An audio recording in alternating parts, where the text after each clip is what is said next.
இன்னைக்கு நாங்கள் எங்கே போகிறோம்னா பிரபாஸ் நடிச்ச கல்கி படத்துக்கு தான் போகிறோம்.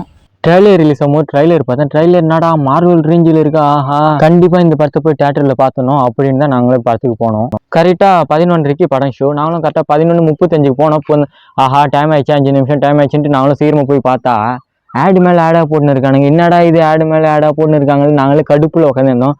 ஒரு வழியாக படம் ஸ்டார்ட் பண்ணாங்க. ஸ்டார்ட் பண்ணால் அந்த ராமாயணத்து கதை, அந்த காலத்து கதை போல் அப்படியே ஸ்டார்ட் பண்ணி போயினே இருந்தாங்க. டக்குனாடா ராமாயணம்லாம் தெரிய மாட்டான்னு கேட்டுறாங்க. நான் மொபைல்லாம் யூஸ் பண்ணுறதுனால சோசியல் மீடியாவில் கொஞ்சம் கொஞ்சம் தெரிஞ்சு அப்படி தான் தெரியும் ராமாயண கதைலாம். அப்படியே ராமாயண கதை ஆட்டம் அப்படியே ஆரம்பித்தாங்க. ஃபர்ஸ்ட் ஹாப் வந்து ரொம்ப போராக இருந்து ஃப்ரெண்டு நடான்னா படமே புரியலடா, ரொம்ப கடுப்பாக இருக்குது, எனக்கு தூக்கம் வந்துடும் அப்படின்னு சொன்னான். பிரபாஸே நீ ஹீரோவா சப்போர்ட் கேரக்டராயா அப்படின்றாலும் மெயின் செட் ஆயிடுச்சு. இன்டர்வல் வந்தது. இன்டர்வல் முடிச்சுட்டு போய் உட்காந்து படம் பார்த்தா அதுக்கு மேலே தான் கொஞ்சம் பார்க்கவே இன்ட்ரெஸ்ட்டாக இருந்து. ஃபர்ஸ்ட் ஹாப் ரொம்ப போராக போயிருந்து, அவ்வளோதான் வேஸ்ட்டு போல் காசு டிக்கெட்டு அப்படின்னு நினச்சின்னு இருந்தேன். செகண்ட் ஹாப் பார்த்தா சூப்பராக இருந்தது. ஏன்னா அமிதாப் பச்சன்லாம் மெயின் அவர் தான் ஹீரோ போலலாம் காமிச்சிருந்தாங்க. அமிதாப் பச்சன் மட்டும் இல்லை, நிறைய பேர் இருக்காங்க. நீங்கள் தேட்டரில் பார்க்குறீங்களோ இல்லை ஓடிடியில் ரிலீஸ் ஆன பிறகு பார்க்குறீங்களோ அது உங்கள் இஷ்டம் தான். ஹாப் அப்படி இப்படி பண்ணாலும் செகண்ட் ஹாப் பரவாயில்ல, நல்லா எடுத்துன்னு போயிட்டாங்க. செகண்ட் ஹாப்லாம் பார்த்த பிறகு எனக்கு உண்மையிலே படம் பிடிச்சிச்சு. சரி செகண்ட் பார்ட்டுக்கோசம் லீடு கொடுத்து முடிச்சிருக்காங்க. செகண்ட் பார்ட்டுக்காக வெயிட் பண்ணுறேன்.